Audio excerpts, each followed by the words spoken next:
Hello दोस्तों, स्वागत है हमारे इस यूट्यूब चैनल पर। आज की क्लास में हम पढ़ने वाले हैं बायोलॉजिकल क्लासिफिकेशन, जो कि क्लास 11th का चैप्टर नंबर 2 है। आज ये हमारा फर्स्ट लेक्चर होगा। जैसा कि आप लोग देख पा रहे हैं, ये पूरी तरह एनसीईआरटी बेस्ड है और एनसीईआरटी के एक एक लाइन को हम लोग क्लियर करते हुए आगे बढ़ेंगे। तो चलिए स्टार्ट करते हैं।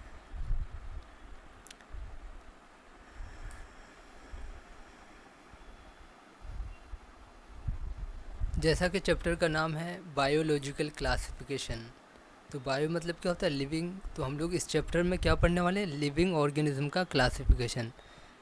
पिछला चैप्टर यानी चैप्टर नंबर फर्स्ट में बताया था कि क्लासिफिकेशन क्यों करते हैं, क्योंकि हम लोगों ने पढ़ा है कि 1.7 से 1.8 मिलियन स्पीसीज़, मतलब 17 से 18 लाख स्पीसीज़ अब तक डिस्कवर हो चुके हैं। तो सबको स्टडी करना बहुत ज़्यादा वास्ट काम है, इसलिए हम लोग क्या करते हैं, उसको क्लासीफाई करते हैं, डिफरेंट ग्रुप में अरेंज कर लेते हैं ताकि उसके स्टडी को हम लोग थोड़ा सा इजी बना सकें। ठीक है। तो क्लासिफिकेशन जो है, क्वेश्चन आता है कि कब से स्टार्ट हुआ। ठीक है। तो ये क्लासिफिकेशन सिस्टम यहाँ पे लिखा हुआ है एनसीईआरटी में, जैसे जैसे सिविलाइजेशन आगे बढ़ता गया, जैसे डाउन ऑफ सिविलाइजेशन स्टार्ट होने के बाद से अलग अलग तरह के क्लासिफिकेशन सिस्टम आए। ठीक है। तो पहले जो क्लासिफिकेशन किया जाता था वो अपने नीड्स के बेसिस पे, यूज़ के बेसिस पे, कि कौन सा ऑर्गेनिज़म हमारे किस काम का है। ठीक है। उसके बेसिस पे किससे हमें फूड मिलता है तो उसको फूड वाले कैटेगरी में डाला गया, किससे हमें शेल्टर मिलता है उस ऑर्गेनिज़म को शेल्टर वाले कैटेगरी में डाला गया। ठीक है। और किस ऑर्गेनिज़म से और अदर बेनिफिट्स हैं उसको उसके बेसिस पे किया गया। लेकिन यहाँ पे जो जैसा कि आप लोग देख पा रहे हैं, अंडरलाइन किया गया कि पहला साइंटिफिक बेसिस ऑफ क्लासिफिकेशन, मतलब साइंटिफिक बेसिस पे, साइंटिफिक फैक्ट पे जो क्लासिफिकेशन आया वो किसने दिया? एरिस्टोटल ने। ठीक है। सबसे पहले साइंटिफिक बेसिस पे क्लासिफिकेशन। ठीक है। उन्होंने प्लांट को 3 ग्रुप में बांटा, हर्ब, शर्ब और ट्रीज़ में। ठीक है। हर्ब्स क्या होते हैं? वेरी स्मॉल प्लांट, छोटे छोटे प्लांट जो कि सॉफ्ट और ग्रीन होते हैं। ठीक है। शर्ब्स क्या होते हैं? बुशी अपीयरेंस वाले प्लांट, जैसे झाड़ीनुमा प्लांट, वो होते हैं शर्ब। और ट्रीज़ लॉन्ग और हार्ड वुडी वाले प्लांट। ठीक है। जिसका स्टेम बहुत हार्ड और लॉन्ग होता है। ठीक है। तो ये 3 कैटेगरी में प्लांट को बांटा। और एनिमल्स को एरिस्टोटल ने 2 कैटेगरी में बांटा। किस बेसिस पे? कि रेड आरबीसी है या नहीं है। आरबीसी अगर है तो उसको प्रेजेंट है तो उसको इनेमा बोलते हैं। ठीक है। और अगर आरबीसी एब्सेंट है उसको एनीमा, ए से। ठीक है। तो ए से एब्सेंट, ए से एनीमा, ऐसे ध्यान रख लेना है इसको। तो सबसे पहले साइंटिफिक बेसिस ऑफ क्लासिफिकेशन कौन दिया? एरिस्टोटल। ठीक है। ये ध्यान रखना है। उसके बाद आया किंगडम सिस्टम ऑफ क्लासिफिकेशन। ठीक है। सबसे पहले 2 किंगडम क्लासिफिकेशन, फिर 3 किंगडम, 4 किंगडम, और जो फेमस बहुत ज़्यादा आर.एच. विटेकर का क्लासिफिकेशन, 5 किंगडम क्लासिफिकेशन। तो सबसे पहले जो 2 किंगडम क्लासिफिकेशन दिया था, कौन दिया था? Carolus Linnaeus. ठीक है। ये ध्यान रखना है। उन्होंने सेल वॉल के बेसिस पे, ठीक है, जिस ऑर्गेनिज्म में उन्होंने सेल वॉल देखा उसको प्लांटी में रख दिया, और जिसमें सेल वॉल नहीं था उसको एनिमलिया में। 2 किंगडम थे, प्लांटी और एनिमलिया। किसके अकॉर्डिंग? कैरोलस लिनियस के अकॉर्डिंग। ठीक है। लेकिन इस सिस्टम ऑफ क्लासिफिकेशन में बहुत सारे डिमेरिट्स थे। ठीक है। क्योंकि इसमें एक ही ग्रुप में प्रोकैरियोट्स भी आ जा रहे थे, यूकैरियोट्स भी आ जा रहे थे। हालांकि प्रोकैरियोट यूकैरियोट में बहुत ज़्यादा डिफरेंसेस है, इसको आगे में और हम लोग डिटेल में पढ़ेंगे आगे वाले चैप्टर में। Unicellular organism, multi cellular organism एक ही ग्रुप में आ रहे थे। फोटोसिंथेटिक ग्रीन एल्गी और नॉन फोटोसिंथेटिक फंजाई, ये सब एक ही ग्रुप में आ रहे थे। ये बहुत अच्छा क्लासिफिकेशन नहीं था, लेकिन उस टाइम इससे बढ़िया कोई क्लासिफिकेशन आया नहीं था, इसलिए हम लोग इसको फॉलो कर रहे थे। जैसे जैसे टाइम आगे बढ़ता गया और क्लासिफिकेशन सिस्टम आते गए तो इसको हम लोग डिस्प्रूव करते गए, रिजेक्ट करते, फिर आगे वाले सिस्टम में पहुँचते गए। तो ये कुछ इसके डिमेरिट्स थे। और तो और मतलब कुछ ऑर्गेनिज्म थे, बहुत सारे ऑर्गेनिज्म ऐसे थे कि नहीं वो प्लांटी नहीं वो एनिमलिया में लाई कर रहे थे, मतलब उसका कैरेक्टर दोनों से ही सिमिलर डिसिमिलर था। तो ये भी इस एक बड़ा चैलेंज है इस किंगडम ऑफ क्लासिफिकेशन में। ठीक है। यहाँ कह रहा है beside gross morphology a needs was also felt for including other characteristics like cell structure, nature of wall, mode of nutrition, habitat, method of reproduction and evolutionary relationship. तो जो पहला जो ये क्लासिफिकेशन था ये क्या था, प्योरली मतलब मॉर्फोलॉजी के बेसिस पे, एक्सटर्नल अपीयरेंस क्या था उसी के बेसिस पे, सेल वॉल के बेसिस पे इसको कर दिया गया। लेकिन जैसे जैसे टाइम आगे बढ़ता गया तो एक फील, एक नीड हुआ कि नहीं केवल मॉर्फोलॉजी से नहीं बल्कि सेल का स्ट्रक्चर कैसा है, नेचर ऑफ वॉल कैसा है, मोड ऑफ न्यूट्रिशन कैसा है, हैबिटेट कहाँ है, मतलब कहाँ वो प्लांट या एनिमल या ऑर्गेनिज्म रहते हैं, ठीक है, मेथड ऑफ रिप्रोडक्शन क्या है, एवोल्यूशनरी रिलेशनशिप क्या है, ये सब बेसिस को अगर कंसिडर किया जाए तो और अच्छा क्लासिफिकेशन और बेहतर क्लासिफिकेशन हो सकता है। तो एक फील्ड, इस चीज़ का फील्ड मतलब इस चीज़ की ज़रूरत पड़ने लगी, ठीक है। और यही कह रहा है कि classification system for the living organism has hands under several changes over the time. जैसे जैसे टाइम बीतता गया और हम लोग देखेंगे कि जैसे जैसे टाइम आगे बढ़ता जाएगा तो अलग अलग साइंटिस्ट आए, उन्होंने और अच्छा क्लासिफिकेशन दिया।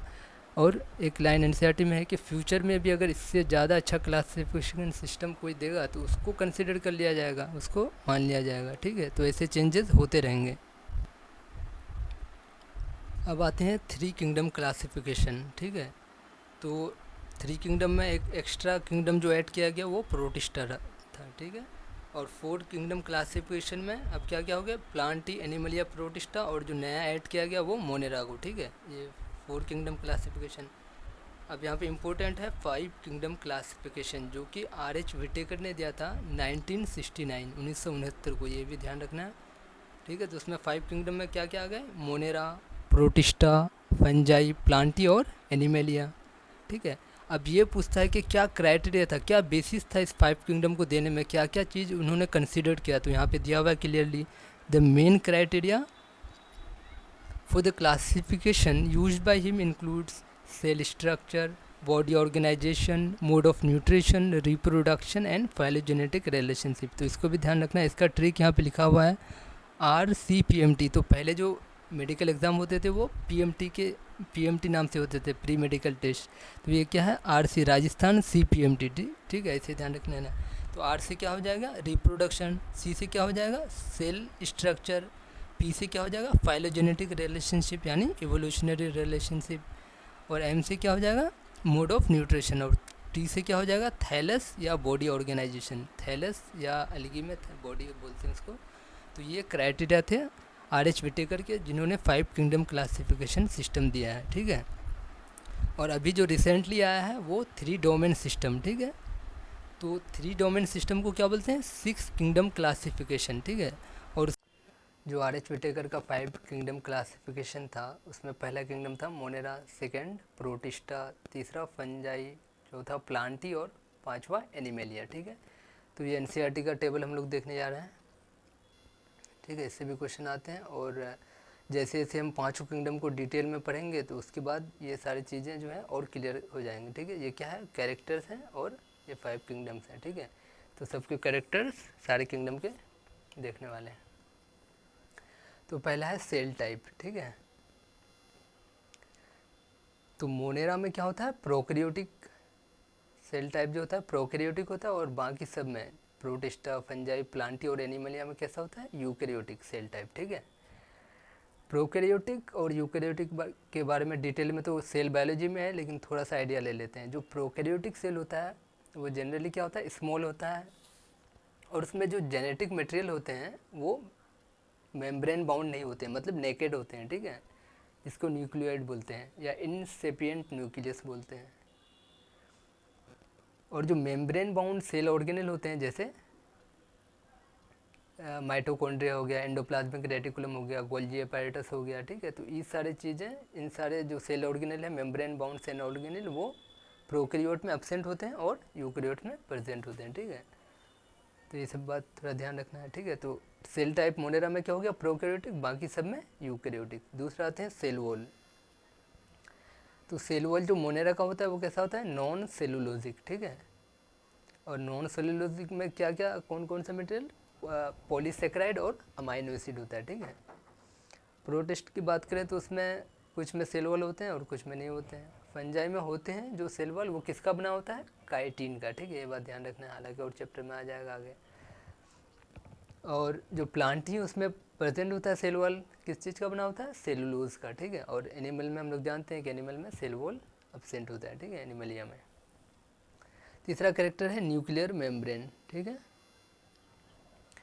तो मोनेरा में न्यूक्लियर मेम्ब्रेन क्या होते हैं, एब्सेंट होते हैं, और बाकी सब में प्रेजेंट। ये जो बॉक्स में बन के, तो ये क्या है, मोनेरा में ही केवल है, बाकी सब में सेम हो जाएगा, ठीक है। इसमें एब्सेंट है न्यूक्लियर मेम्ब्रेन और बाकी सब में प्रेजेंट है। अब बॉडी ऑर्गेनाइजेशन की बात करते हैं, नेक्स्ट फीचर। तो बॉडी ऑर्गेनाइजेशन सेलुलर होता है मोनेरा में और प्रोटिस्टा में, ठीक है। और मल्टी सेलुलर लूज टिश्यू किसमें होता है, फंजाई में, टिश्यू या ऑर्गन टाइप प्लांटी में, और एनिमलिया में टिश्यू ऑर्गन या ऑर्गन सिस्टम टाइप, ठीक है। अब आते हैं mode of nutrition. Mode of nutrition की बात करें तो थोड़ा सा इसको समझते हैं। दो टाइप्स के होते हैं मेनली,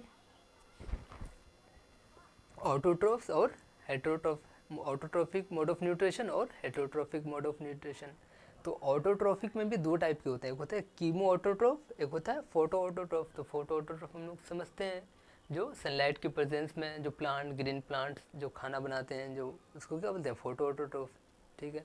और कीमो ऑटोट्रोफ्स क्या है, ये भी ऑटोट्रोफ्स हैं, लेकिन ये सनलाइट या वाटर इस सब का यूज़ नहीं करके किसका यूज़ करता है, केमिकल्स का, ठीक है। जैसे अमोनिया से नाइट्राइट का बनना, ठीक है, ये सब क्या हो गया, कीमो ऑटोट्रोफ। दूसरा है हेट्रोट्रोफ। तो हेट्रोट्रोफ में भी एक होता है सेप्रोफाइटिक, एक होता है पैरासिटिक। तो सेप्रोफाइटिक के कौन ऑर्गेनिज्म होंगे, जो डेड और डिकिंग ऑर्गेनिक मैटर पे अपना डिपेंड करेंगे, मतलब सड़ा गला पदार्थ पे अपना खाना, वहाँ से अगर न्यूट्रिशन ले रहे हैं उसको बोलेंगे सेप्रोफाइट, ठीक है। और पैरासाइट क्या होते हैं, जो अदर ऑर्गेनिज्म पे, मतलब जो अपना डिपेंडेंट करते हैं, जैसे जिसको बोलते हैं होस्ट पे, ठीक है। वो होस्ट के अंदर रहेगा, उसी से खाना पीना अपना न्यूट्रिशन लेगा, उसी से शेल्टर लेगा, तो ये हो गया पैरासिटिक मोड।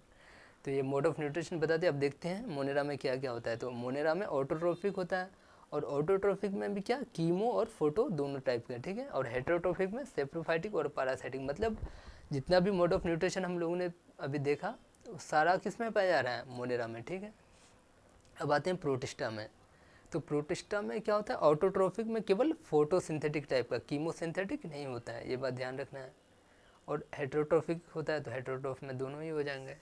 तीसरा है फंजाई, ठीक है। ये क्या होते हैं, हेट्रोट्रोफी होते हैं, ठीक है। इसमें ऑटोट्रोफ नहीं होते, ये ध्यान रखना हमेशा। जितना भी फंजाई होते हैं वो हेट्रोट्रोफ होते हैं। और हेट्रोट्रोफ में भी कैसा, सेप्रोफाइट और पैरासाइट दोनों टाइप के, ठीक है। और अब आते हैं प्लांटी में। तो प्लांटी में क्या होता है, ऑटोट्रोफ। जानते हैं जितने भी प्लांट से क्या होते हैं, ऑटोट्रोफ होते हैं। तो कैसा होता है, फोटो ऑटोट्रोफ, केमिकल से नहीं, वो लोग फोटोसिंथेसिस करते हैं। और एनिमल या हम लोग क्या है, हेट्रोट्रोफ। और हेट्रोट्रोफ में भी कैसा, होलोजोइक या सेप्रोफाइटिक। होलोजोइक मतलब जो कम्प्लीटली फूड को अपना इंटेक कर लेते हैं, ठीक है। तो ये पूरा टेबल बहुत इंपॉर्टेंट है, यहाँ से क्वेश्चन फ्रेम होते हैं।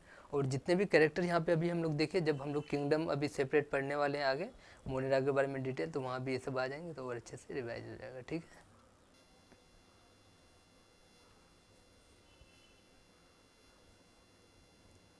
जैसा कि बताया कि जो अर्लियर क्लासिफिकेशन सिस्टम था, जैसे यहाँ पे देख रहा है, उसमें bacteria, blue green algae, fungi, Moses, fern, gymnosperm और एंजियोस्पर्म सबको किस में रख दिया गया था, प्लांटी में। जैसे हम लोग बताए थे कि टू किंगडम क्लासिफिकेशन जो लिनियस ने दिया था, तो वो किस बेस पे था, तो सेल वॉल के बेसिस पे। तो सेल वॉल के बेसिस पे देखिए सारे क्या है, सेल वॉल वाले, तो इसलिए इसको किस में रख दिया गया, प्लांट में, ठीक है। The character that unified whole kingdom was that the organism include had cell wall in their cell, ठीक है। तो इससे क्या दिक्कतें आने लगी, जैसे हम बताए थे डिमेरिट्स के, यूनिसेलुलर भी उसी में आ गए, मल्टी सेलुलर भी आ गए, यूकैरियोट्स भी आ गए, एक ही ग्रुप में प्रोकैरियोट्स भी आ गए। तो इससे ये अच्छा क्लासिफिकेशन सिस्टम नहीं माना जा रहा है, ठीक है, जाता था। इसलिए फर्दर क्लासिफिकेशन और बढ़ता गया, 3 किंगडम, 4 किंगडम, 5 किंगडम, ठीक है। अब तो 6 किंगडम भी आ गया है। तो इससे क्या हो गया, is brought together prokaryotic bacteria, blue green algae, cyanobacteria with other group very eukaryotic, मतलब यूकैरियोटिक के साथ प्रोकैरियोट आने लगे। It also group together unicellular organism and multicellular ones. जैसे एग्जाम्पल के तौर पे देखें, क्लेमाइडोमोनास और स्पायरो वगैरह, ये लोग को किस में रख दिया गया, एल्गी में। हालांकि क्या है, ये यूनिसेलुलर यूकेरियोट्स हैं, तो ये लोगों को कहाँ होना चाहिए था? प्रोटिस्टा में, ठीक है। एक बात यहाँ पे और क्लियर कर लें कि जितना भी प्रोकैरियोट्स है, ठीक है, अभी देखिए भी टेबल में जितने भी प्रोकैरियोट्स हैं उसको किस में रखा गया? किंगडम मोनेरा में, ठीक है। ऑल प्रोकैरियोट्स, ठीक है, ये बहुत इंपॉर्टेंट है। All prokaryote organism group together under kingdom Monera, ठीक है। और यूनिसेलुलर यूकेरियोट्स, यूकेरियोट्स में भी बाकी सब तो यूकेरियोट्स हो गए, प्रोटिस्टा, फंजाई, प्लांटी और एनिमलिया, लेकिन जितने भी यूनिसेलुलर यूकेरियोट्स हैं उनको किस में रखा गया? किंगडम प्रोटिस्टा, ठीक है। Unicellular eukaryote organism were placed in kingdom Protista. तो मोनेरा में सारे प्रोकैरियोट्स, जितने भी प्रोकैरियोट्स मिलेंगे उसको मोनेरा किंगडम में डाल दिया गया, जितने भी यूनिसेलुलर यूकेरियोट्स मिले उसको प्रोटिस्टा में, ठीक है। ठीक है, तो वही बताया कि जैसे पहले का क्लासिफिकेशन था उसमें जो यूनिसेलुलर यूकेरियोट्स थे, हालांकि उसमें अगर सेल वाल था तो उसको प्लांटी में डाला गया, लेकिन उसमें किस में होना चाहिए था? प्रोटिस्टा में। तो वही क्लासिफिकेशन सिस्टम धीरे धीरे और क्लियर। अब हम लोग सारे किंगडम को डिटेल में एक एक करके पढ़ने वाले हैं, ठीक है। तो पहला है किंगडम मोनेरा, ठीक है। अभी बताया कि जितने भी प्रोकैरियोटिक ऑर्गेनिज्म है, ठीक है, उसको किस में रखा जाएगा? Kingdom Monera. तो प्रोकैरियोट्स में मेनली जितना भी बैक्टीरिया होता है वो प्रोकैरियोट्स से होते हैं, ठीक है। तो जितने भी बैक्टीरिया होंगे वो किस में आ जाएंगे? Kingdom Monera. तो इसलिए कह रहा है bacteria are the sole member, sole member मतलब मेनली जो बैक्टीरिया है उसी का मेंबर है ऑफ किंगडम मोनेरा, ठीक है। They are the most abundant microorganism, ठीक है। हम लोग जो इतना भी बीमारी सुनते हैं तो ये सब क्या है? ज़्यादातर जो माइक्रो ऑर्गेनिज्म होते हैं, ठीक है, हालांकि कुछ हमारे बेनिफिशियल के लिए भी होते हैं, आगे हम पढ़ेंगे। तो ज़्यादातर जो बोलते हैं ना कि एयर में अभी देखो माइक्रोस्कोप से तो हज़ारों बैक्टीरिया मिल जाएंगे, ठीक है, माइक्रोब्स मिल जाएंगे, ठीक है। हम लोग और यहाँ पे लिखा है कि बैक्टीरिया अगर ऑलमोस्ट एवरीवेयर, ठीक है, हर जगह पाया जाता है। Hundreds of bacteria present in handful of soil, कहा जाता है अगर एक हाथ में अगर हम एक सॉइल ले लें तो उसमें मोर देन 100, ठीक है, हंड्रेड्स ऑफ बैक्टीरिया वहाँ पे मिल जाएंगे। तो इसका क्या मतलब हुआ कि बैक्टीरिया एवरीवेयर मतलब हर जगह फैले हुए हैं, हर जगह हैं, एयर में, वाटर में, ठीक है, सॉइल में। यहाँ पे इम्पोर्टेंट है they also live in extreme habitat, जैसे हॉट स्प्रिंग हो गया, डेजर्ट हो गया, स्नो हो गया, deep ocean, where very few other life form survive, ठीक है। ऐसा जगह जहाँ पे दूसरा लाइफ फॉर्म सर्वाइव भी नहीं कर सकता है, मतलब बहुत कम, तो वहाँ पे ये सारे बैक्टीरिया और जो किंगडम मोनेरा के मेंबर वहाँ पे पाए जाते हैं, ठीक है। मतलब एक्सट्रीमली हार्श कंडीशन, जैसे हॉट स्प्रिंग में बहुत हाई टेम्परेचर, जहाँ अगर हम लोग को रख दिया गया तो शायद कितना जल्दी पिघल जाए, ठीक है। डेजर्ट्स बहुत ज़्यादा हाई टेम्परेचर, स्नो मतलब माइनस में टेम्परेचर, वहाँ भी रह लेते हैं लोग। डीप ओशन मतलब ओशन के अंदर, ठीक है, बहुत गहराई में वहाँ भी रह लेते हैं, ठीक है। वे पैरासाइट के फॉर्म में भी रह सकते हैं, जैसे अभी पीछे देखे थे। Bacteria are grouped under 4 categories, ठीक है, बेस्ड ऑन देयर शेप। यहाँ पे इंपॉर्टेंट बात है कि ये पता होना चाहिए, पता तो होता है कि 4 ग्रुप होते हैं, वो पूछ लेगा किस बेसिस पे, तो शेप के बेसिस पे यहाँ ध्यान रखना है। किस बेसिस पे 4 कैटेगरी में बांटा गया? शेप के बेसिस पे। क्या क्या है? स्फेरिकल, जिसको कोकस बोलते हैं, ठीक है, या कोकाई, प्लूरल फॉर्म है कोकाई, जैसे यहाँ डायग्राम में भी नीचे भी देख लेंगे उसका। रॉड शेप बेसिलस, तीसरा है कोमा शेप, जिसको विब्रियम बोलते हैं, विब्रियो प्लूरल। स्पायरल शेप स्पायरिलम, ठीक है, जैसे यहाँ पे देख सकते हैं। ये क्या है? रॉड शेप, ठीक है, तो इसको क्या बोलेंगे? बेसिलस, ठीक है। ये कैसा है? स्पायरिलम, स्पायरल शेप स्पायरिलम। ये कैसा है? विब्रियो। और ये है कोकाई, ठीक है, स्फेरिकल शेप कोकाई। तो शेप के बेसिस पे 4 टाइप के हो गए, ये ध्यान रखना। अब आते हैं आगे, क्या कह रहा है? Though the bacterial structure is very simple, they are very complex in behaviour. क्या कह रहा है? स्ट्रक्चर तो बहुत सिंपल होता है, जैसा कि बताया है कि इसमें जो सेल ऑर्गेनल भी नहीं होते, सिंपल मतलब, और न्यूक्लियस भी होता है तो एकदम नाम का न्यूक्लियस बस दिखता है बाहर से, मतलब न्यूक्लियस भी है और कोई ऑर्गेनल भी नहीं है, एकदम सिंपल स्ट्रक्चर, ठीक है। लेकिन they are very complex in behaviour. अगर हम इसका बिहेवियर देखें, इसका न्यूट्रिशन कैसे लेता है और रिप्रोडक्शन कैसे करता है, ठीक है, किसी को इन्फेक्ट करना, मतलब ये सब चीज़, मतलब इसका बिहेवियर अगर नोटिस करें, इंटरनल प्रोसेस जितने भी हैं वो बहुत ज़्यादा कॉम्प्लेक्स होते हैं, ठीक है। क्या करें, compare to many other organism bacteria as a group show most extensive metabolic diversity. ये बहुत इंपॉर्टेंट लाइन है, यहाँ से क्वेश्चन फ्रेम होते हैं जनरली। तो बैक्टीरिया क्या करते हैं, मोस्ट एक्सटेंसिव मेटाबॉलिक डाइवर्सिटी। अभी हम लोगों ने देखा जो वो टेबल देख रहे थे, तो न्यूट्रिशनल अगर उसका डाइवर्सिटी देखें तो देखें ना, उसमें ऑटोट्रोफ्स भी हैं, हेटेरोट्रोफ्स भी हैं। ऑटोट्रोफ्स में कीमोसिंथेटिक भी और फोटोसिंथेटिक भी। हेटेरोट्रोफ में क्या है, सेप्रोफाइट और पैरासाइट, मतलब बहुत ज़्यादा न्यूट्रिशनल डाइवर्सिटी। और भी जो इसका मेटाबॉलिक प्रोसेस है उसमें काफ़ी ज़्यादा डाइवर्सिटी हम लोग को देखने को मिलता है।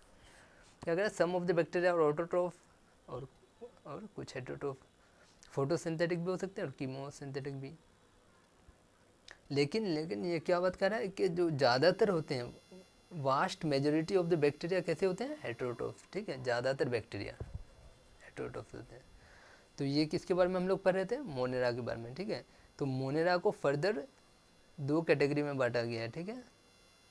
क्या क्या है, Archie bacteria and you bacteria, ठीक है, यहाँ पे देख रहे हैं हेडिंग, ये हो गया आर्की बैक्टीरिया और दूसरा यू बैक्टीरिया। देखते हैं पहले आर्की बैक्टीरिया किसका मेंबर है, किंगडम मोनेरा का। तो these bacteria are special since they live in some of the most harsh habitat. अभी देखे थे कि ये लोग बहुत ज़्यादा हार्श हैबिटेट में रह सकते हैं, ठीक है। तो इसको क्या कहा गया, स्पेशल, क्यों, क्योंकि ये लोग बहुत ज़्यादा हार्श हैबिटेट में भी सर्वाइव कर सकते हैं, ठीक है। जैसे सोल्टी एरिया में, जो सोल्टी एरिया में बैक्टीरिया रहते हैं उसको क्या बोलते हैं, हेलोफाइल्स। हेलो मतलब क्या होता है, सोल्ट, ठीक है, जो सोल्ट एरिया में रहते हैं। जो हॉट स्प्रिंग में रहते हैं उसको क्या बोलते हैं, थर्मो एसिडोफाइल्स, ठीक है, जो हॉट स्प्रिंग में रहते हैं। हॉट क्या होता है, थर्मल हाई टेम्परेचर कंडीशन में। जो मार्शी एरिया में रहते हैं उसको क्या बोलते हैं, मेथेनोजेंस, ठीक है, मार्श मतलब दलदली एरिया में, ठीक है। तो ये सब कंडीशन में, ये सब इन्वायरमेंट में भी ये सर्वाइव कर लेते हैं, कौन, आर्की बैक्टीरिया। तो एक क्वेश्चन आता है कि क्या उसमें ऐसा प्रॉपर्टी है, क्या क्वालिटी है, क्या चीज़ है जो उसको इस इन्वायरमेंट में सर्वाइव के लायक बना देता है, क्या चीज़ है। तो यह ध्यान रखना है, उसका सेल वॉल स्ट्रक्चर, ठीक है। तो उसका जो सेल वॉल का स्ट्रक्चर होता है वो अलग अलग बैक्टीरिया में अलग अलग होता है, डिफरेंट सेल वॉल स्ट्रक्चर, ठीक है, जो उसको, जो रिस्पॉन्सिबल है for their survival in extreme condition. जो एक्सट्रीम कंडीशन में ये आर्की बैक्टीरिया रह पाते हैं तो उसका रीज़न क्या है, उसका सेल वॉल का स्ट्रक्चर। ये बात ध्यान रखना बहुत इंपॉर्टेंट है, सेल वॉल का स्ट्रक्चर डिफरेंट होने की वजह से अलग अलग बैक्टीरिया में वो अलग अलग इन्वायरमेंट में सर्वाइव कर जाते हैं। और हम लोगों ने सुना होगा कि मिथेनोजेंस जो होते हैं वो gut of several ruminants animal, जैसे cow, buffalo, they are responsible for production of methane biogas, ठीक है। जो गाय का, भैंस का, इसका जो गोबर होता है उससे बायोगैस, उसमें क्या होता है, मिथेनोजन बैक्टीरिया होते हैं जो क्या प्रोड्यूस करते हैं, बायोगैस, ठीक है। तो ये किसके बारे में था, आर्की बैक्टीरिया। आर्की बैक्टीरिया किसका मेंबर है, किंगडम मोनेरा का, ठीक है। अब दूसरा है यू बैक्टीरिया।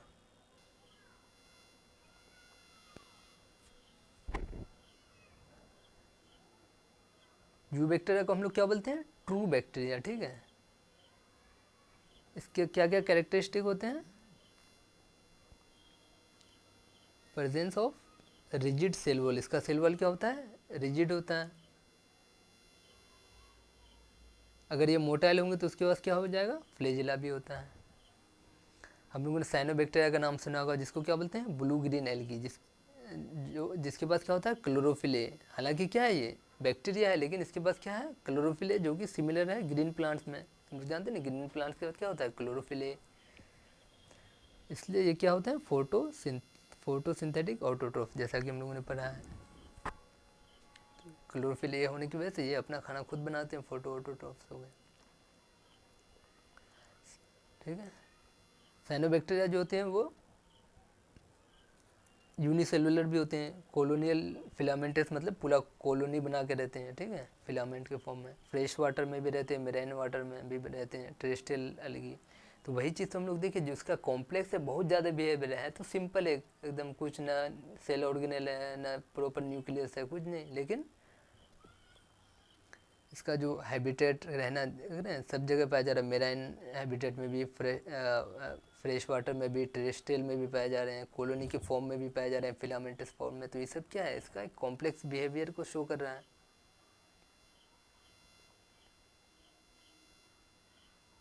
और इसका जो कॉलोनी होता है वो एक शीत से कवर होता है, जिसको बोलते हैं जिलेटिनियस शीत, ठीक है, चारों तरफ से शीत से कवर्ड होता है ना, जिलेटिनियस शीत।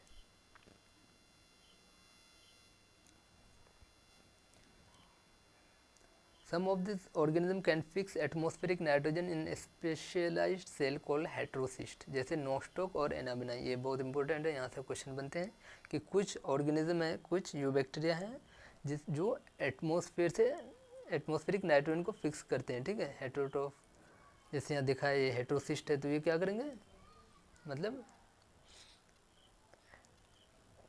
ये एटमॉस्फेरिक नाइट्रोजन को फिक्स करके अपना फूड तैयार करते हैं। तो इसलिए क्या बोलेंगे इसको, कीमो ऑटोट्रोफ, क्योंकि केमिकल का यूज़ करके खुद से ही तो खाना बना रहे हैं, कोई दूसरा थोड़ी बना के दे रहा है। इसी के कुछ सेल स्पेशल हो जाते हैं, स्पेशल सेल जो कि खाना बनाते हैं। Various inorganic substance such as nitrates, nitrites, ammonia and use the release energy in the form of ATP, ठीक है। तो नाइट्रेट्स, नाइट्राइट्स का यूज़ करके लोग एनर्जी एटीपी बनाते हैं, तो वही क्या हो गया, कीमो ऑटोट्रोफ हो गए।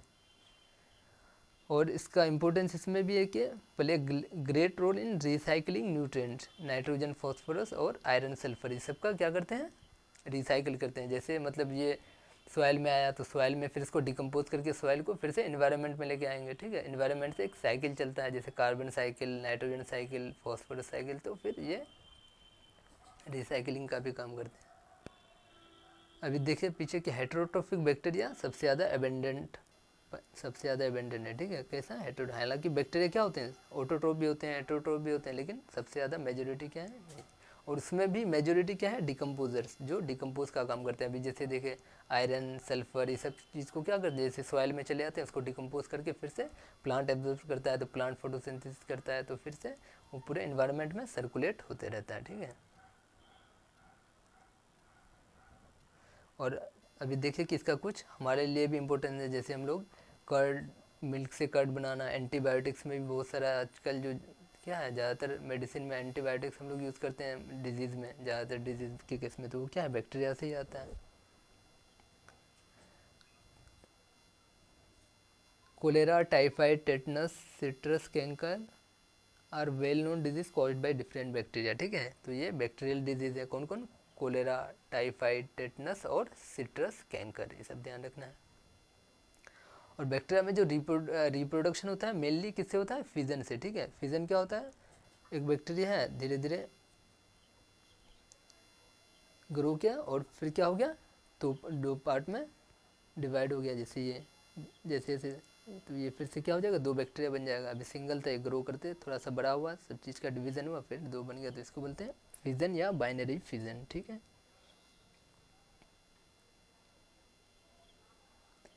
और इसमें सेक्सुअल रिप्रोडक्शन भी होता है, sort of sexual reproduction, actually इसको सेक्सुअल रिप्रोडक्शन नहीं कर सकते हैं, ठीक है। By adopting DNA transfer from one bacteria to other, तो क्या होता है, डीएनए का ट्रांसफर होता है एक बैक्टीरिया से दूसरे बैक्टीरिया में, ठीक है। और एक है माइकोप्लाज्मा, ठीक है। इसमें सेल वॉल अब्सेंट होता है, कंप्लीटली लैक सेल वॉल। ये क्या है, दे आर द स्मॉलेस्ट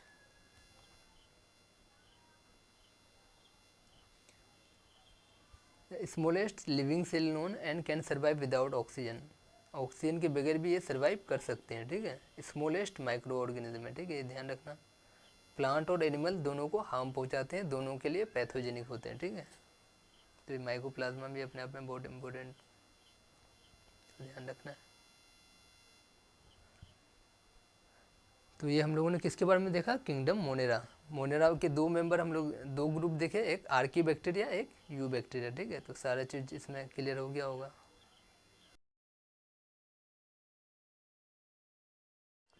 जो R.H. विटेकर का 5 किंगडम क्लासिफिकेशन था उसमें पहला किंगडम था मोनेरा, सेकंड प्रोटिस्टा, तीसरा फंजाई, चौथा प्लांटी और पांचवा एनिमेलिया। ठीक है, तो ये एनसीईआरटी का टेबल हम लोग देखने जा रहे हैं।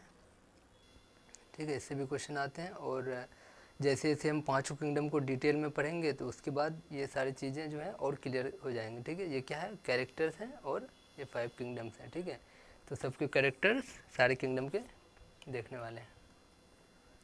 तो पहला है सेल टाइप। ठीक है,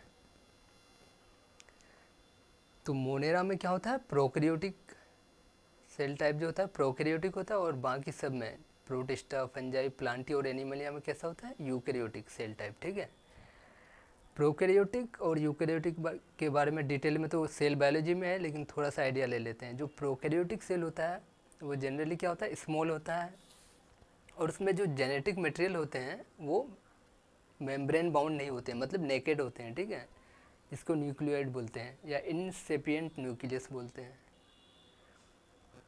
और जो मेम्ब्रेन बाउंड सेल ऑर्गेनल होते हैं जैसे माइटोकॉन्ड्रिया हो गया, एंडोप्लाज्मिक रेटिकुलम हो गया, गोल्जी अपैरेटस हो गया। ठीक है, तो ये सारी चीज़ें, इन सारे जो सेल ऑर्गेनल है मेम्ब्रेन बाउंड सेल ऑर्गेनल वो प्रोकैरियोट में एब्सेंट होते हैं और यूकैरियोट में प्रेजेंट होते हैं। ठीक है, तो ये सब बात थोड़ा ध्यान रखना है। ठीक है, तो सेल टाइप मोनेरा में क्या हो गया, प्रोकैरियोटिक, बाकी सब में यूकैरियोटिक। दूसरा आते हैं सेल वॉल। तो सेल वॉल जो मोनेरा का होता है वो कैसा होता है, नॉन सेलुलोजिक। ठीक है, और नॉन सेलुलोजिक में क्या क्या कौन कौन सा मटेरियल, पॉलीसेकेराइड और अमाइनो एसिड होता है। ठीक है, प्रोटिस्ट की बात करें तो उसमें कुछ में सेल वॉल होते हैं और कुछ में नहीं होते हैं। फंजाई में होते हैं जो सेल वॉल, वो किसका बना होता है, काइटिन का। ठीक है, ये बात ध्यान रखना है, हालांकि और चैप्टर में आ जाएगा आगे। और जो प्लांट ही उसमें प्रेजेंट होता है सेल वॉल, किस चीज़ का बना होता है, सेलुलोज का। ठीक है, और एनिमल में हम लोग जानते हैं कि एनिमल में सेल वॉल एब्सेंट होता है। ठीक है, एनिमलिया में। तीसरा कैरेक्टर है न्यूक्लियर मेम्ब्रेन। ठीक है, तो मोनेरा में न्यूक्लियर मेम्ब्रेन क्या होते हैं, एब्सेंट होते हैं और बाकी सब में प्रेजेंट। ये जो बॉक्स में बन के, तो ये क्या है, मोनेरा में ही केवल है, बाकी सब में सेम हो जाएगा। ठीक है, इसमें एब्सेंट है न्यूक्लियर मेम्ब्रेन और बाकी सब में प्रेजेंट है। अब बॉडी ऑर्गेनाइजेशन की बात करते हैं, नेक्स्ट फीचर। तो बॉडी ऑर्गेनाइजेशन सेलुलर होता है मोनेरा में और प्रोटिस्टा में। ठीक है, और मल्टी सेलुलर लूज टिश्यू किस में होता है, फंजाई में टिश्यू या ऑर्गन टाइप, प्लांटी में, और एनिमलिया में टिश्यू ऑर्गन या ऑर्गन सिस्टम टाइप। ठीक है, अब आते हैं mode of nutrition. Mode of nutrition की बात करें तो थोड़ा सा इसको समझते हैं। दो टाइप्स के होते हैं मेनली, ऑटोट्रोफ्स और हेटरोट्रोफ। ऑटोट्रोफिक मोड ऑफ न्यूट्रिशन और हेटरोट्रोफिक मोड ऑफ न्यूट्रिशन। तो ऑटोट्रोफिक में भी दो टाइप के होते हैं, एक होता है कीमो ऑटोट्रोफ, एक होता है फोटो ऑटोट्रोफ। तो फोटो ऑटोट्रोफ हम लोग समझते हैं जो सनलाइट की प्रेजेंस में जो प्लांट, ग्रीन प्लांट्स जो खाना बनाते हैं, जो उसको क्या बोलते हैं, फोटो ऑटोट्रोफ। ठीक है, और कीमो ऑटोट्रोफ्स क्या है, ये भी ऑटोट्रोफ्स हैं, लेकिन ये सनलाइट या वाटर इस सब का यूज़ नहीं करके किसका यूज़ करता है, केमिकल्स का। ठीक है, जैसे अमोनिया से नाइट्राइट का बनना। ठीक है, ये सब क्या हो गया, कीमो ऑटोट्रोफ।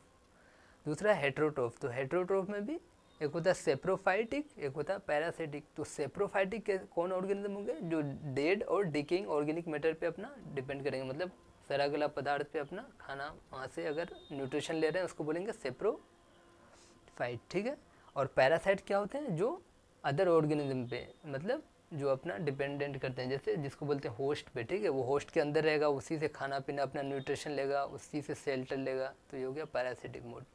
तो ये मोड ऑफ न्यूट्रिशन बताते हैं। अब देखते हैं मोनेरा में क्या क्या होता है। तो मोनेरा में ऑटोट्रोफिक होता है, और ऑटोट्रोफिक में भी क्या, कीमो और फोटो दोनों टाइप के। ठीक है, और हेट्रोट्रोफिक में सेप्रोफाइटिक और पैरासाइटिक। मतलब जितना भी मोड ऑफ न्यूट्रिशन हम लोगों ने अभी देखा तो सारा किस में पाया जा रहा है, मोनेरा में। ठीक है, अब आते हैं प्रोटिस्टा में। तो प्रोटिस्टा में क्या होता है, ऑटोट्रोफिक में केवल फोटोसिंथेटिक टाइप का, कीमोसिंथेटिक नहीं होता है, ये बात ध्यान रखना है। और हेट्रोट्रोफिक होता है तो हेट्रोट्रोफ में दोनों ही हो जाएंगे। तीसरा है फंजाई। ठीक है, ये क्या होते हैं, हेट्रोट्रोफी होते हैं। ठीक है, इसमें ऑटोट्रोफ नहीं होते, ये ध्यान रखना हमेशा। जितना भी फंजाई होते हैं वो हेट्रोट्रोफ होते हैं, और हेट्रोट्रोफ में भी कैसा, सेप्रोफाइट और पैरासाइट दोनों टाइप के। ठीक है, और अब आते हैं प्लांटी में। तो प्लांटी में क्या होता है, ऑटोट्रोफ। जानते हैं जितने भी प्लांट से क्या होते हैं, ऑटोट्रोफ होते हैं। तो कैसा होता है, फोटो ऑटोट्रोफ, केमिकल से नहीं, वो लोग फोटोसिंथेसिस करते हैं। और एनिमल या हम लोग क्या है हेट्रोट्रोफ, और हेट्रोट्रोफ में भी कैसा होलोजोइक या सेप्रोफाइटिक। होलोजोइक मतलब जो कम्प्लीटली फूड को अपना इंटेक कर लेते हैं, ठीक है। तो ये पूरा टेबल बहुत इंपॉर्टेंट है, यहाँ से क्वेश्चन फ्रेम होते हैं। और जितने भी कैरेक्टर यहाँ पे अभी हम लोग देखे, जब हम लोग किंगडम अभी सेपरेट पढ़ने वाले हैं आगे मोनेरा के बारे में डिटेल, तो वहाँ भी ये सब आ जाएंगे, तो और अच्छे से रिवाइज हो जाएगा, ठीक है।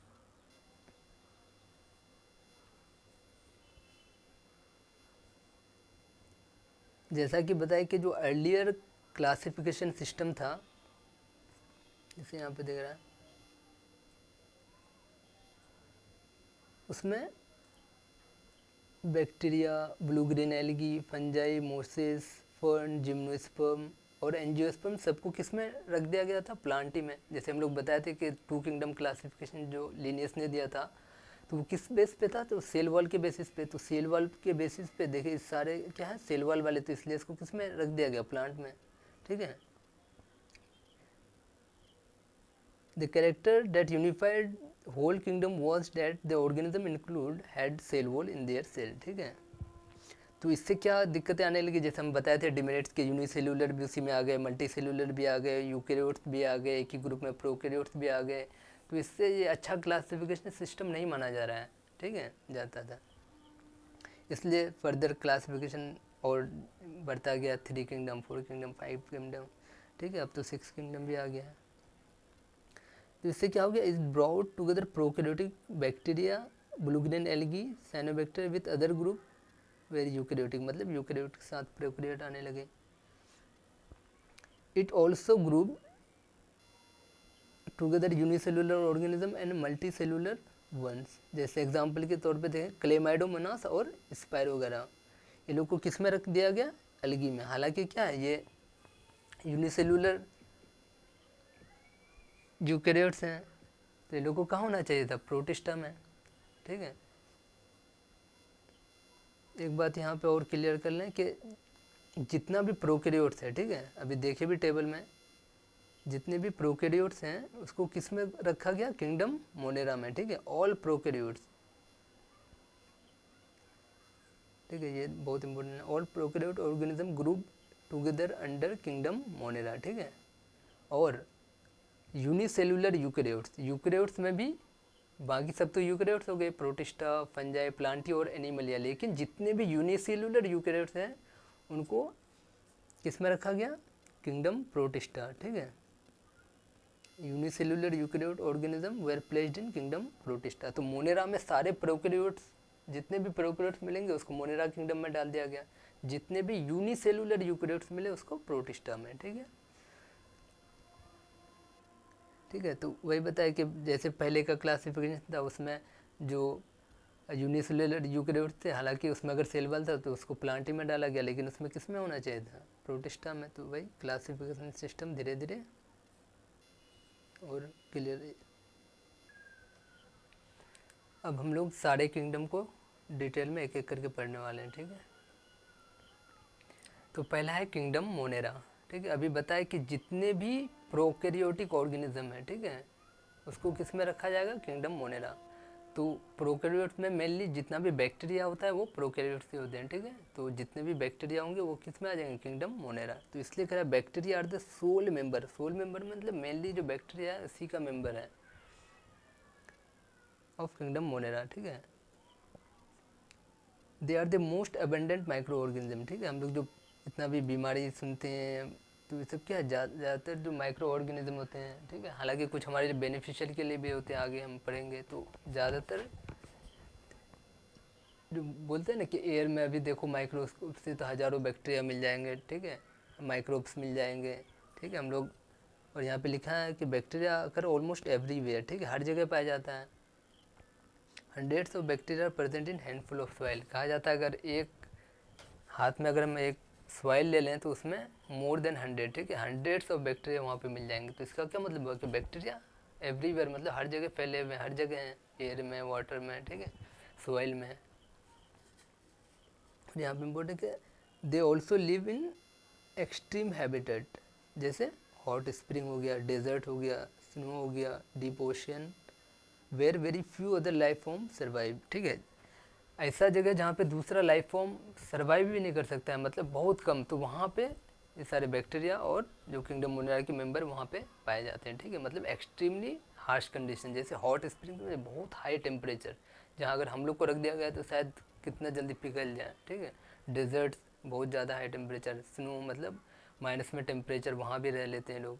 डीप ओशन मतलब ओशन के अंदर, ठीक है, बहुत गहराई में वहाँ भी रह लेते हैं, ठीक है। वे पैरासाइट के फॉर्म में भी रह सकते हैं, जैसे अभी पीछे देखे थे। Bacteria are grouped under 4 categories, ठीक है, बेस्ड ऑन देयर शेप। यहाँ पे इंपॉर्टेंट बात है कि ये पता होना चाहिए, पता तो होता है कि 4 ग्रुप होते हैं, वो पूछ लेगा किस बेसिस पे, तो शेप के बेसिस पे यहाँ ध्यान रखना है, किस बेसिस पे 4 कैटेगरी में बांटा गया, शेप के बेसिस पे। क्या क्या है, स्फेरिकल, जिसको कोकस बोलते हैं, ठीक है, या कोकाई, प्लूरल फॉर्म है कोकाई, जैसे यहाँ डायग्राम में भी नीचे भी देख लेंगे उसका। रॉड शेप बेसिलस, तीसरा है कोमा शेप, जिसको विब्रियम बोलते हैं, vibrio plural. Spiral shape spirillum, ठीक है, जैसे यहाँ पे देख सकते हैं। ये क्या है, रॉड शेप, ठीक है, तो इसको क्या बोलेंगे, बेसिलस, ठीक है। ये कैसा है, स्पाइरिलम, स्पाइरल शेप स्पाइरिलम। ये कैसा है, विब्रियो। और ये है कोकाई, ठीक है, स्फेरिकल शेप कोकाई।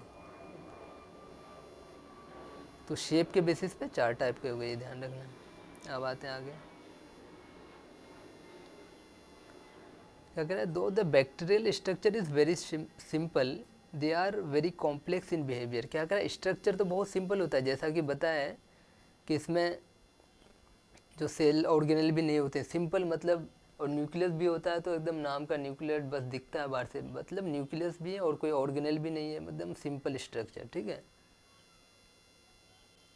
लेकिन they are very complex in behaviour. अगर हम इसका बिहेवियर देखें, इसका न्यूट्रिशन कैसे लेता है और रिप्रोडक्शन कैसे करता है, ठीक है, किसी को इन्फेक्ट करना, मतलब ये सब चीज़, मतलब इसका बिहेवियर अगर नोटिस करें, इंटरनल प्रोसेस जितने भी हैं वो बहुत ज़्यादा कॉम्प्लेक्स होते हैं, ठीक है। क्या करें, compare to many other organism, bacteria as a group show most extensive metabolic diversity. ये बहुत इंपॉर्टेंट लाइन है, यहाँ से क्वेश्चन फ्रेम होते हैं जनरली। तो बैक्टीरिया क्या करते हैं, मोस्ट एक्सटेंसिव मेटाबॉलिक डाइवर्सिटी। अभी हम लोगों ने देखा जो वो टेबल देख रहे थे, तो न्यूट्रिशनल अगर उसका डाइवर्सिटी देखें तो देखें ना, उसमें ऑटोट्रोफ भी हैं, हेटरोट्रोफ भी हैं। ऑटोट्रोफ में कीमोसिंथेटिक भी है और फोटोसिंथेटिक भी। हेटरोट्रोफ में क्या है, सेप्रोफाइट और पैरासाइट, मतलब बहुत ज़्यादा न्यूट्रिशनल डाइवर्सिटी, और भी जो इसका मेटाबॉलिक प्रोसेस है उसमें काफ़ी ज़्यादा डाइवर्सिटी हम लोग को देखने को मिलता है। क्या करें, सम ऑफ द बैक्टीरिया और ऑटोट्रोफ और कुछ हेटरोट्रोफ, फोटोसिंथेटिक भी हो सकते हैं और कीमोसिंथेटिक भी। लेकिन ये क्या बात कर रहा है कि जो ज़्यादातर होते हैं, vast majority of the bacteria कैसे होते हैं, हेटरोट्रोफ, ठीक है, ज़्यादातर बैक्टीरिया हेटरोट्रोफ होते हैं। तो ये किसके बारे में हम लोग पढ़ रहे थे, मोनेरा के बारे में, ठीक है। तो मोनेरा को फर्दर 2 कैटेगरी में बांटा गया है, ठीक है। क्या क्या है, Archie bacteria and you bacteria, ठीक है, यहाँ पे देख रहे हैं हेडिंग, ये हो गया आर्की बैक्टीरिया और दूसरा यू बैक्टीरिया। देखते हैं पहले आर्की बैक्टीरिया किसका मेंबर है, किंगडम मोनेरा का। तो these bacteria are special since they live in some of the most harsh habitat. अभी देखे थे कि ये लोग बहुत ज़्यादा हार्श हैबिटेट में रह सकते हैं, ठीक है। तो इसको क्या कहा गया, स्पेशल, क्यों, क्योंकि ये लोग बहुत ज़्यादा हार्श हैबिटेट में भी सर्वाइव कर सकते हैं, ठीक है। जैसे सोल्टी एरिया में, जो सोल्टी एरिया में बैक्टीरिया रहते हैं उसको क्या बोलते हैं, हेलोफाइल्स। हेलो मतलब क्या होता है, सोल्ट, ठीक है, जो सोल्ट एरिया में रहते हैं। जो हॉट स्प्रिंग में रहते हैं उसको क्या बोलते हैं, थर्मो एसिडोफाइल्स, ठीक है, जो हॉट स्प्रिंग में रहते हैं। हॉट क्या होता है, थर्मल हाई टेम्परेचर कंडीशन में।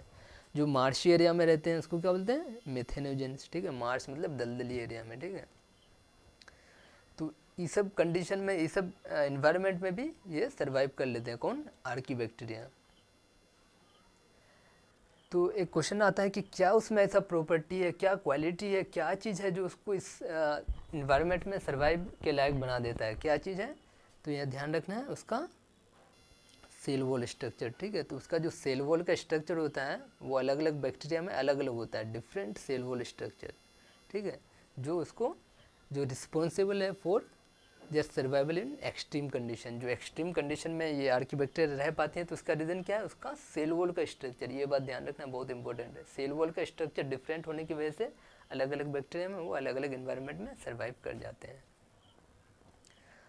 और हम लोगों ने सुना होगा कि मिथेनोजेंस जो होते हैं वो gut of several ruminant animal जैसे cow, buffalo, they are responsible for production of methane biogas. ठीक है, जो गाय का भैंस का इसका जो गोबर होता है उससे बायोगैस, उसमें क्या होता है, मिथेनोजन बैक्टीरिया होते हैं जो क्या प्रोड्यूस करते हैं, बायोगैस। ठीक है, तो ये किसके बारे में था, आर्कीबैक्टीरिया। आर्कीबैक्टीरिया किसका मेंबर है, किंगडम मोनेरा का। ठीक है, अब दूसरा है यू बैक्टीरिया।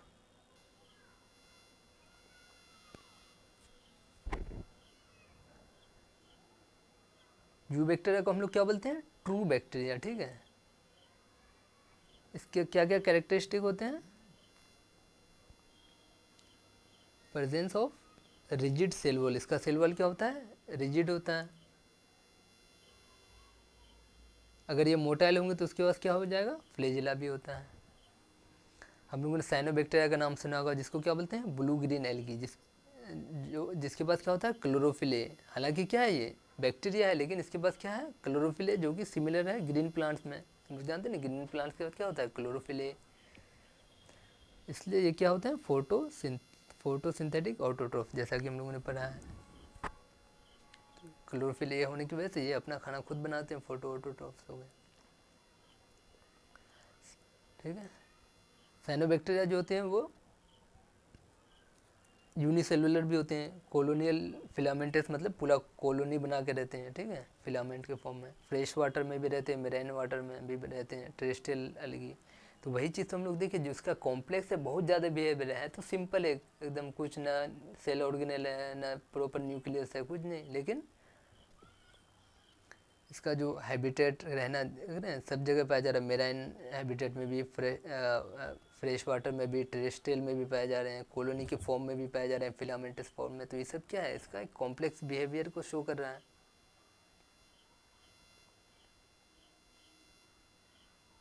और इसका जो कॉलोनी होता है वो एक शीत से कवर होता है, जिसको बोलते हैं जिलेटिनियस शीत। ठीक है, चारों तरफ से शीत से कवर्ड होता है ना, जिलेटिनियस शीत।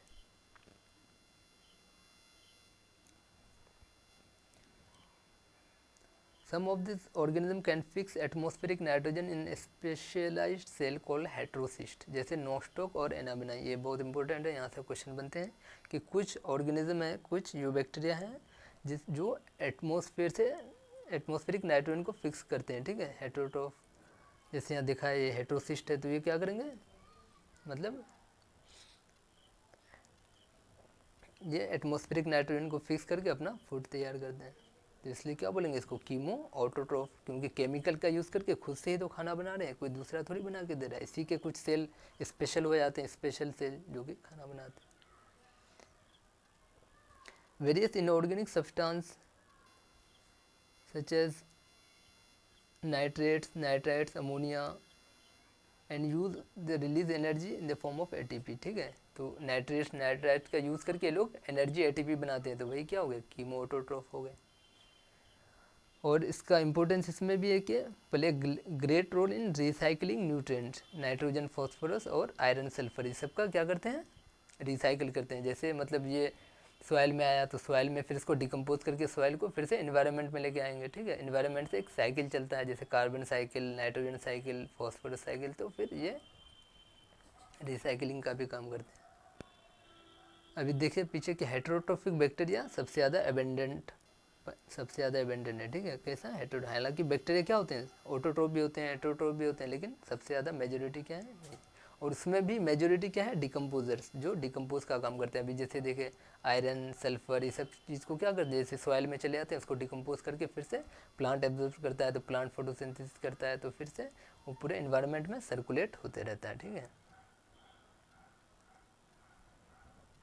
और अभी देखिए कि इसका कुछ हमारे लिए भी इम्पोर्टेंट है, जैसे हम लोग कर्ड, मिल्क से कर्ड बनाना, एंटीबायोटिक्स में भी बहुत सारा आजकल जो क्या है, ज़्यादातर मेडिसिन में एंटीबायोटिक्स हम लोग यूज़ करते हैं डिजीज़ में, ज़्यादातर डिजीज़ के केस में, तो वो क्या है, बैक्टीरिया से ही आता है। Cholera, typhoid, tetanus, citrus canker are well known disease caused by different bacteria, ठीक है। तो ये बैक्टीरियल डिजीज है, कौन कौन, कोलेरा, टाइफाइड, टेटनस और सिट्रस कैंकर, ये सब ध्यान रखना है। और बैक्टीरिया में जो रिप्रोडक्शन होता है मेनली किससे होता है, फिजन से, ठीक है। फिजन क्या होता है, एक बैक्टीरिया है धीरे धीरे ग्रो किया और फिर क्या हो गया, तो दो पार्ट में डिवाइड हो गया, जैसे ये, जैसे जैसे, तो ये फिर से क्या हो जाएगा, दो बैक्टीरिया बन जाएगा। अभी सिंगल था, एक ग्रो करते थोड़ा सा बड़ा हुआ, सब चीज़ का डिवीजन हुआ, फिर दो बन गया, तो इसको बोलते हैं फिजन या बाइनरी फिजन, ठीक है।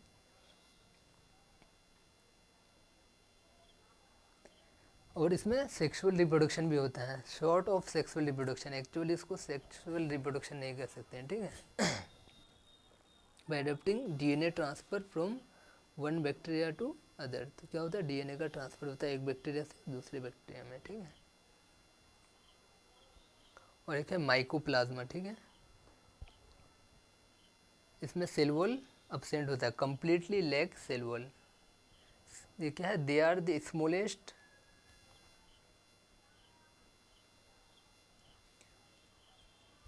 Smallest living cell known and can survive without oxygen, oxygen के बगैर भी ये सर्वाइव कर सकते हैं, ठीक है। स्मॉलेस्ट माइक्रो ऑर्गेनिज्म है, ठीक है, ये ध्यान रखना।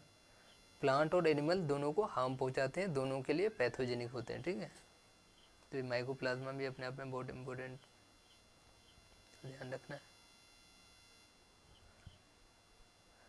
तो ये हम लोगों ने किसके बारे में देखा, किंगडम मोनेरा। मोनेरा के दो मेंबर हम लोग, दो ग्रुप देखे, एक आर्की बैक्टीरिया, एक यू बैक्टीरिया, ठीक है। तो सारा चीज़ इसमें क्लियर हो गया होगा।